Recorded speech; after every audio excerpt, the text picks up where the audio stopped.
Hello students, I welcome you all in my YouTube channel. In this video we will learn about immunity. Immunity क्या होती है? Ability of an organism to fight against disease, that is immunity.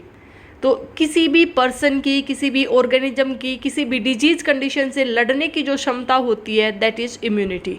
Immunity दो type की है, इनेट and acquired. Innate immunity जो हमें birth से मिलती है, ये हमारी स्पेसिफिक हो सकती है किसी भी स्पेसिफिक एंटीजन के अगेंस्ट, एंड नॉन स्पेसिफिक हो सकती है.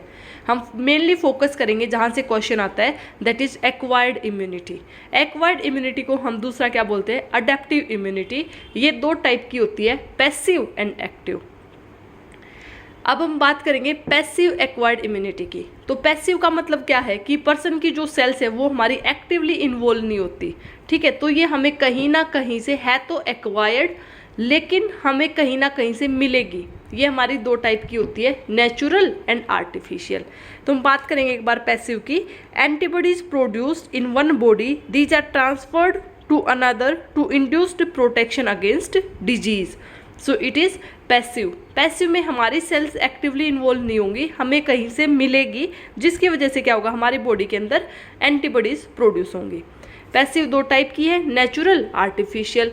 नेचुरल हमें कहाँ से मिलती है? देखो, जब बेबी का बर्थ होता है तो कुछ जो हमें इम्यूनोग्लोबिन्स है वो हमें प्लेसेंटा से मिलते हैं, जैसे IgG.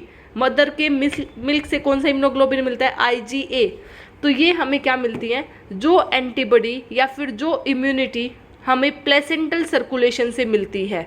ठीक है, जो मदर से फीटस को मिलेगी वो हमारी नेचुरल पैसिव एक्वायर्ड इम्यूनिटी बनेगी. ठीक है. दूसरा है आर्टिफिशियल. आर्टिफिशियल पैसिव इम्यूनिटी हमें कहाँ से मिलती है? By administration of antisera, immunoglobins and antitoxins. दूसरी हम बात करेंगे एक्टिव एक्वायर्ड इम्यूनिटी की. एक्टिव का मतलब क्या है कि हमारी सेल्स हैं, किसी इन्फेक्शन के बाद हमारी सेल्स उसके अंदर इन्वॉल्व होंगी तो हमारी खुद की बॉडी हमारे antigen antibody complex of formation करेगी. So that is active acquired immunity. ये भी दो टाइप की है, नेचुरल एंड आर्टिफिशियल. नेचुरल कब होगी कि जब हमें कोई जैसे चिकन पॉक्स इन्फेक्शन हो गया या कोई अदर इन्फेक्शन हुआ है, उससे हम रिकवरी हो रहे हैं, तो that is natural active acquired immunity. Artificial active acquired immunity के अंदर क्या है? जैसे इम्यूनाइजेशन है, वैक्सीनेशन है, ये हमारा किसके अंदर आता है? Artificial active acquired immunity. So ये था हमारा इम्यूनिटी का टॉपिक. सो जो क्वेश्चंस पूछे जाते हैं अभी हम उसके ऊपर फोकस करेंगे. ये कुछ क्वेश्चंस हैं जो बार बार रिपीट होते हैं हमारे एग्जाम्स के अंदर. ब्रेस्ट फीडिंग से हमें कौन सी इम्यूनिटी मिलेगी? Natural passive acquired immunity. Vaccination और इम्यूनाइजेशन से artificial active acquired immunity. Chicken pox infection के बाद natural active acquired immunity. Placenta से नेचुरल पैसिव एक्वायर्ड इम्यूनिटी.